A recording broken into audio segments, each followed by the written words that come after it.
இனிய உறவுகளுக்கு அன்பு வணக்கம். இன்னைக்கு நூற்பாவை தொடர்ல எந்த புத்தகத்தை பத்தி பகிர்ந்து கொள்ள போறேன்னா, எழுத்தாளர் பூமணி அவர்கள் எழுதிய வாய்க்கால்.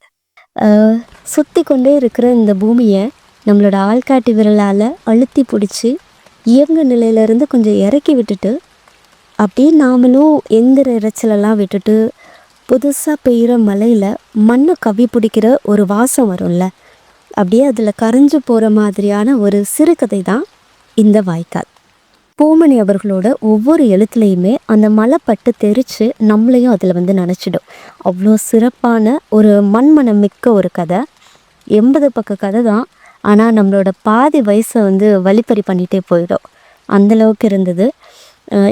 இவரோட வெக்கை நாவல் தழுவி எடுக்கப்பட்டது தான் அசுரன். இது போன்ற நிறைய சிறுகதைகள் அவர் எழுதியிருக்கிறாரு. இவருக்கான தனித்த எழுத்தாற்றல் இந்த சிறுகதையிலையும் படிக்கிறப்ப நமக்கு தெரியும்.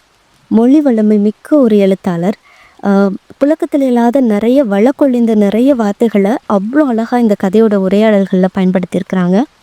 நகரவாழ் மக்களுக்கும் அப்புறம் புலம்பெயர்வால் வேறு வேறு நாடுகளுக்கு போன அங்கே போய் வசிக்கிறவங்களுக்கும் இந்த சிறுகதை அவங்களோட கிராமங்களை அப்படியே கண்ணு முன்னாடி கொண்டு வந்துடும். முயல் வேட்டைக்கு போகிறதுல தொடங்குற இந்த கதை அப்படியே ரொம்ப இயல்பான கிராமத்தை எந்த ஒரு திணிப்பும் இல்லாமல் அழகாக காட்சிப்படுத்தியிருப்பாங்க.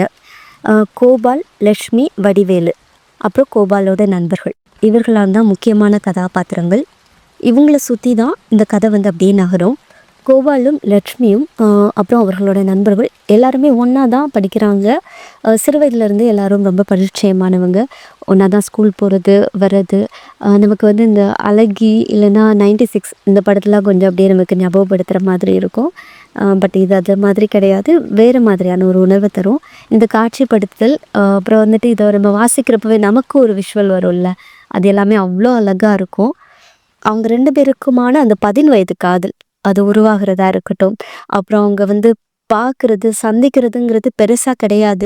பார்க்குற அந்த ஒருகன பார்வை அது எப்படி இருக்குன்னா, ஒரு வறண்ட பூமியில் வான்மழை பொழிஞ்சுதுன்னா எப்படி இருக்கும், அந்த மாதிரியான காதல் தான் அவங்களோட. இப்படி உருகி உருகி காதலிச்ச அந்த காதல் சேர்ந்துதா சேரலையா, அப்போ என்ன ஆச்சு, கோபால் ஏன் நகரத்துக்கு போயிட்டு தன்னோட கிராமத்துக்கு வரவே இல்லை, இந்த மாதிரி பல கேள்விகளுக்கு கோபால் கிட்டேருந்து ஒரு நியாயமான பதில் இல்லையோ, அது ஒரு மழுப்பலா அவனே சமாதானப்படுத்திக்கிற மாதிரியான ஒரு பதிலாக தான் எனக்கு தெரிஞ்சுது.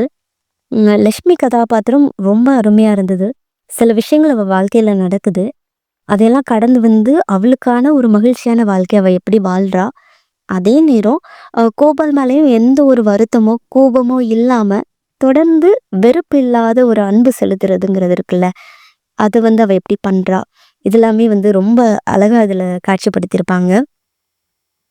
வடிவேல் கதாபாத்திரமுமே ரொம்ப அருமையாக இருந்தது.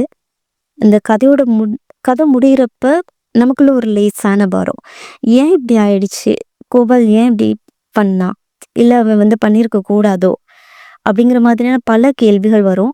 ஆனாலும் வேற வழி இல்லாமல் நிதர்சனங்களை ஏற்றுக்கிட்ட பயணம் செஞ்சு தானே ஆகணும் அப்படின்னு கதை முடியும். கண்டிப்பாக வாசிங்க. உங்களுக்கும் காட்சிகள் மனத்திரையில் அவ்வளோ அழகாக வரும். அப்படி நம்ம பார்க்குறப்ப நம்மளோட மனசு ரொம்ப லேசாகி காற்றுல பறக்கிற மாதிரியான ஒரு கதையாக தான் இது இருக்கும். எந்திரங்களோட அரைச்சல்கள்லையும் பரபரன்னு போயிட்டுருக்கிற இந்த வாழ்க்கையை கொஞ்சம் நிதானமாக அமைதியாக உட்காந்து ரசிக்கிறதுக்கும் நம்மளோட பழைய நினைவுகளை அசை போட்டு பார்க்குறதுக்குமான புத்தகமாக இது கண்டிப்பாக இருக்கும். வாசித்து பாருங்கள், உங்களுக்குமே ரொம்ப பிடிக்கும். தொடர்ந்து பயணிக்க இணைந்திருங்கள்.